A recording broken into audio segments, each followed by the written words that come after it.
अब इस क्वेश्चन में कह रहे हैं the area of square field is 60025 metre square. अब स्क्वायर फील्ड का एरिया दे रखा है हमें। A man cycles along its boundary at 18 kilometre per hour. और देखिए ये हमारा स्क्वायर फील्ड है और इसका एरिया दे रखा है हमें 60025 मीटर स्क्वायर। अब एक आदमी है जो साइकिलिंग कर रहा है इसके चारों तरफ बाउंड्री पे 18 किलोमीटर पर आवर की स्पीड पे। In how much time will he return at the starting point. अगर उसने यहाँ से अपनी साइकिलिंग स्टार्ट की तो साइकिल करते करते वापस इस पॉइंट पे कितनी देर में आएगा ये बताना है। तो कैसे करेंगे चलिए देखते हैं। हमें एरिया दे रखा है, एरिया 9th क्वेश्चन करें। एरिया ऑफ स्क्वायर फील्ड दे रखा है हमें, दैट इज 60025 मीटर स्क्वायर। अब लेकिन साइकिलिंग तो बाउंड्री पे कर रहा है और बाउंड्री के लिए हमें क्या पता होना चाहिए, पेरीमीटर। और पेरीमीटर के लिए हमें क्या पता होना चाहिए, साइड। साइड कैसे निकलेगी, एरिया से निकलेगी हमारी, तो वही निकाल रहे हैं। एरिया ऑफ फील्ड का फॉर्मूला होता है साइड, साइड इंटू साइड, और साइड स्क्वायर कह सकते हैं। अब एरिया दे रखा है 60025 मीटर स्क्वायर, और अब साइड हमें दे नहीं रखी तो हम इसे ए मान लेते हैं। ये मान लीजिए ए है, तो आप चाहें तो यहाँ लिख सकते हैं let the side of square B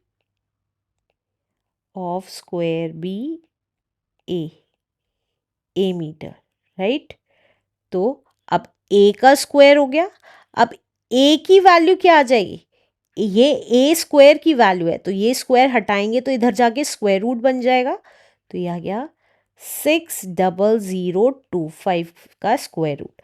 इसको हम क्या लिख सकते हैं, ए इक्वल्स टू स्क्वायर रूट 60025 भी लिख सकते हैं, क्योंकि 5 इक्वल्स टू ए लिखें या ए इक्वल्स टू 5, बात एक ही है। तो अब हम 60025 का स्क्वायर रूट निकाल लेते हैं। तो देखिए यहाँ साइड में कर रहे हैं 60025 का स्क्वायर रूट।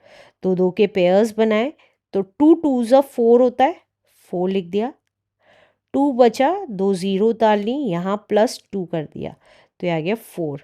अब 44 4 देखते हैं, 4 4 16, कैरी 1 17, 45 5 5 5 25, 22 ये ज़्यादा हो जाएगा तो 4 टाइम्स चला गया, दैट इज़ 176। तो ये कितना बच गया, 10 में से 6 गए 4, 9 में से 7 गए 2, 25 उतार लिया, और यहाँ पर 4 ऐड कर दिया ऊपर वाला, तो ये आ गया 4 8।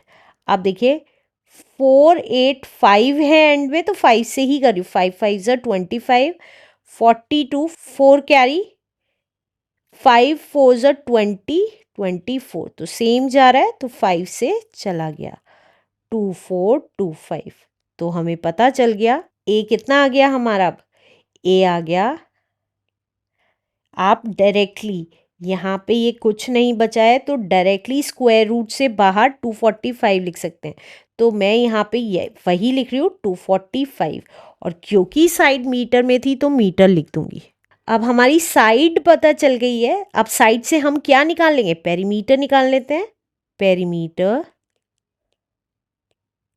ऑफ फील्ड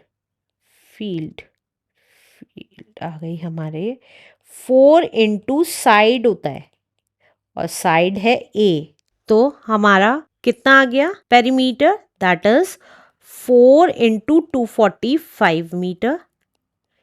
तो ये आ गया 4 5 20, 2 कैरी, 4 4 16 17 18 कैरी 1, 4 2 8 एंड 9, 980 मीटर हमारा पेरीमीटर आ गया। आप चाहें तो साइड में भी कर सकते हैं कैलकुलेशन।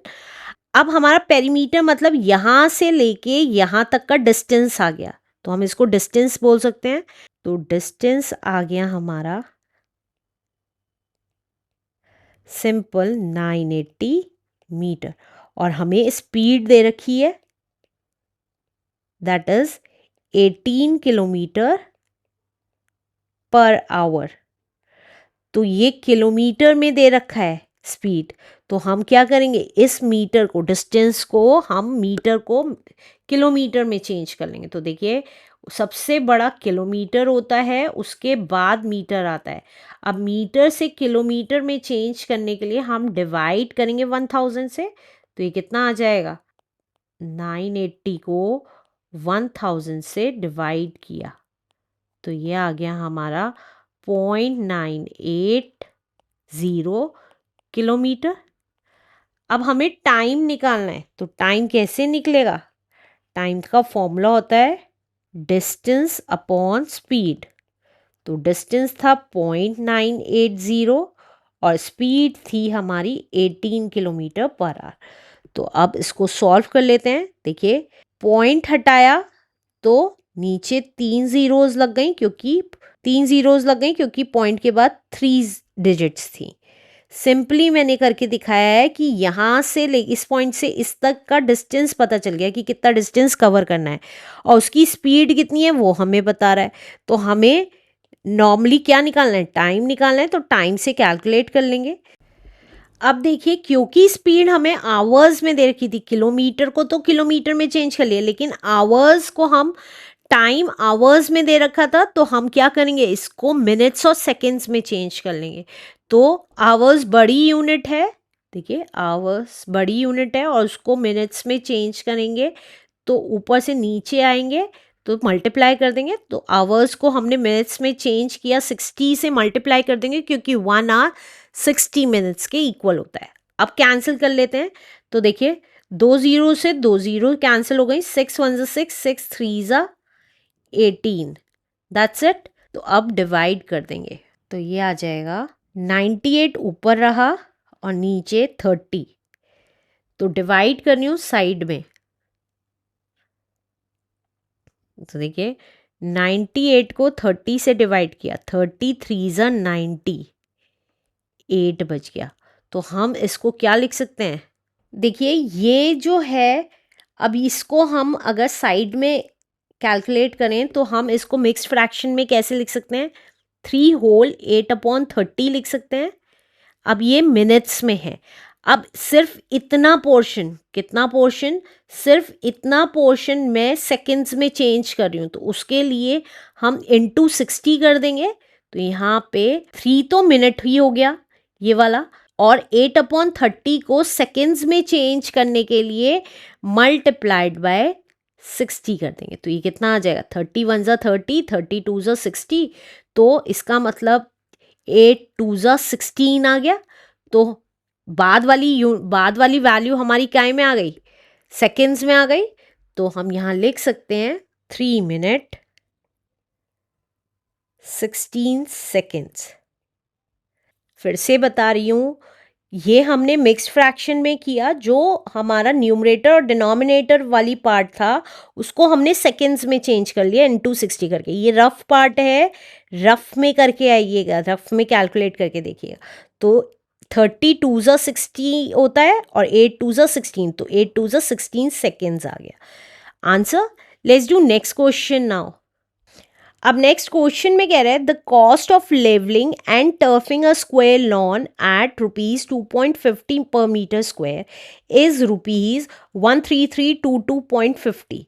फील्ड को लेवल करने के लिए और turfing a square lawn, turfing का मतलब होता है कि घास बिछाना, तो मतलब अगर लेवल करना और उस पर घास बिछाना, स्क्वायर लॉन की कॉस्ट दे रखी है हमें 2.50 के रेट से इतनी।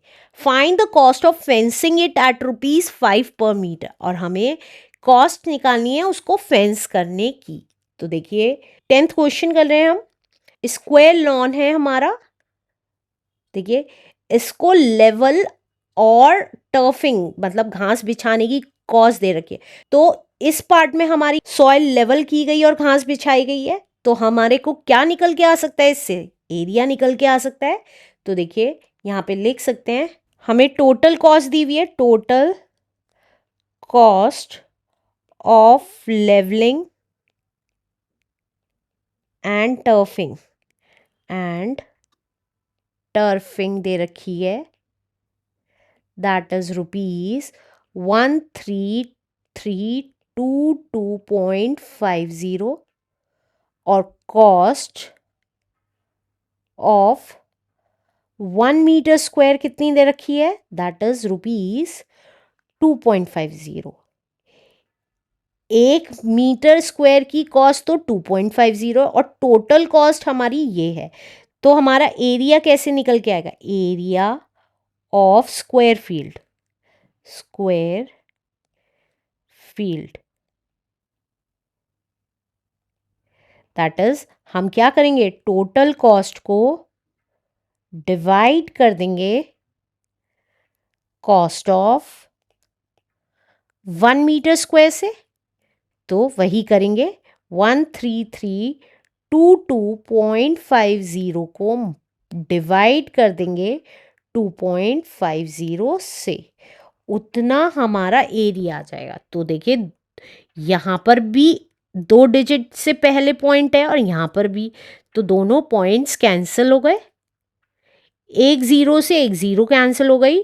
अब 5 5 ज़ा 25, 5 2 ज़ा 10, 5 6 ज़ा 30, अगेन 5 6 ज़ा 30, 5 4 ज़ा 20, 5 5 ज़ा 25, 5 1 ज़ा 5, 5 5 ज़ा 25, 16, 5 3 ज़ा 15, 14, 5 2 ज़ा 10 एंड 5 9 ज़ा 45।